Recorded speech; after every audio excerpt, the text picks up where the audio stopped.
How do you feel about like the current state of the economy and this whole theory of like immaculate disinflation? If you're familiar with the term, Say that again. immaculate disinflation. Well, we're not living through that. Okay, But yeah. yes. And where's your proof that we aren't exactly?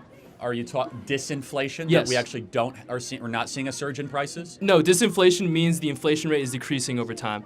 Well, so there is some evidence to show that, for example, televisions, iPhones. Specific products. That's not an illustration of all inflation, though. No, I was going to agree with you that. Okay. But if you just go to a grocery store, eggs are far more expensive than they were 2 years ago. You don't have to overthink it. I mean, the college degree here at this university, what is it per year, guys?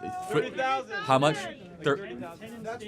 They've been 10 in state, 30,000 out of state. Yeah, 10 years ago, I bet it was 18,000 out of state, right? So Yes, but they've been trying to raise the Cal State tuition for quite some time, even before inflation spiked to its current levels or previous levels about a year ago. They've just been delaying it for quite some time. So yeah, it's not I mean, exactly. We're living through a decades-long inflation surge, and the best evidence you could see it either in the artificial boosting of profit-to-earning But even- ratios. Go ahead. Even during like Trump's administration, inflation was actually quite low. So that's not No, it was low then, necessarily but true. it's not low right now. Yes, but why was it low then? Would you say? Well, because we had economic growth, and we weren't borrowing $2 to $3 trillion a year. We actually were. We were borrowing quite a bit of money. We were borrowing about $1 trillion a year. Still not quite a bit. So we're borrowing about triple that right now. Yes. Do you agree? Yeah. Okay, yeah. got I mean, it. I think that's how the math works so out. triple in the law of big numbers is a big deal. So borrowing $800 billion, not excusable. Borrowing $2.5 trillion, morally reprehensible. Morally, why exactly morally is there Well, a distinction between 1 and 3 trillion? Very arbitrary. Because yes. everyone here is going to have to pay off that debt, and that dollar that you think is going to have value is decreasing by the day.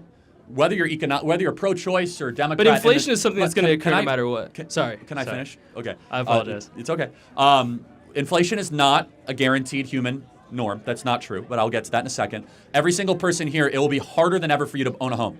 So inflation is immoral because you're going to enter into a housing market where everything costs 3 times as much in the housing market than it did a decade ago. You will not be able to afford a down payment, let alone even be able to build the capital necessary True. for other goods and services that True. you might want to build wealth. And you know who does benefit is your parents' generation and baby boomers, no True. offense, that True. do own their assets and you won't. And so, secondly, inflation is a choice. It's not built into the human experience.